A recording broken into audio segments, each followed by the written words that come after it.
Benedict, you ready to go? All right. We have our youngest ever guest on Ascension Presents, Benedict Francis. Hey, buddy.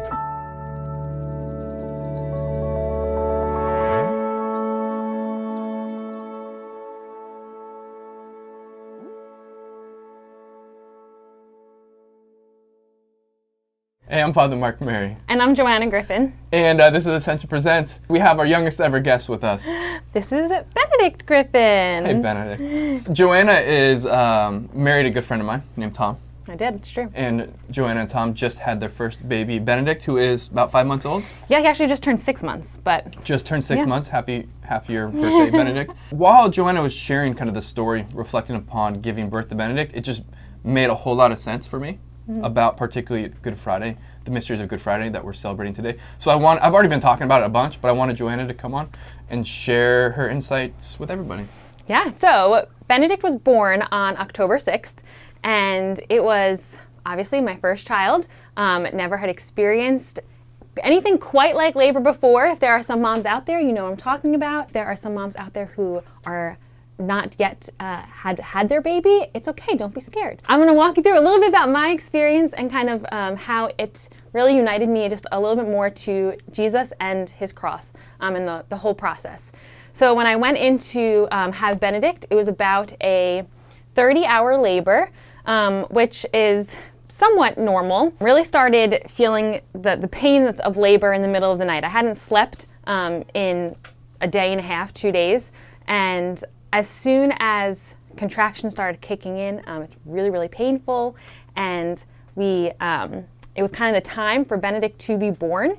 And as soon as Benedict was born, as soon as he came out, I mean, I was exhausted, I was crying, tears of joy, but also, like, I'm gonna be honest, tears of joy that it was over. Like, it was painful. It was exhausting and it was painful. And I even remember the nurse at one point saying, like, do you want to hold the baby? And I was like, I think I need a minute. Like, I need a minute before I can hold the baby. And as soon as Benedict came out, I looked at him, and the first thing I saw, I mean, of course, I looked at my little baby, and I was so happy to see him, and I was so happy that he was here. But the first thing that I thought of when I saw him was Jesus on the cross. And it wasn't like I am this, big holy roller that was the first thing I thought of, but I saw him, and I had just experienced all of this pain and all of this hurt and exhaustion, and I couldn't help but think of what Jesus had experienced when he was lying on the cross. I would say more than anything ever in my life, I felt united to Jesus, especially Jesus crucified. And if you think about it, like, Jesus went through so much pain when he was on that cross. He was exhausted, he was bleeding. It was brutal, brutal beating that he went through. He did it all, and he would do it all again for us every single day. He wouldn't question it. And just like when I had Benedict, I'd been bleeding, I'd been exhausted, I'd been literally torn open. And then he was born, and I looked at him, and I never felt more love in my life.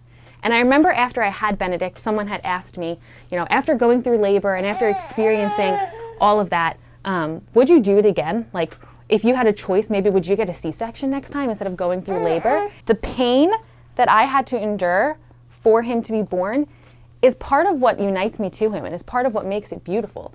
He'll never understand, and he'll never know the pain that I had to go through for him, and he'll never know how hard it was and how exhausting it was, and that's okay. He doesn't need to know, but I would do it all again for him, because that is what I think has made his birth so beautiful and has made it so worth it. I encourage you guys to reflect on Jesus on the cross and just thinking about, hey, the pain that he experienced, it was for us.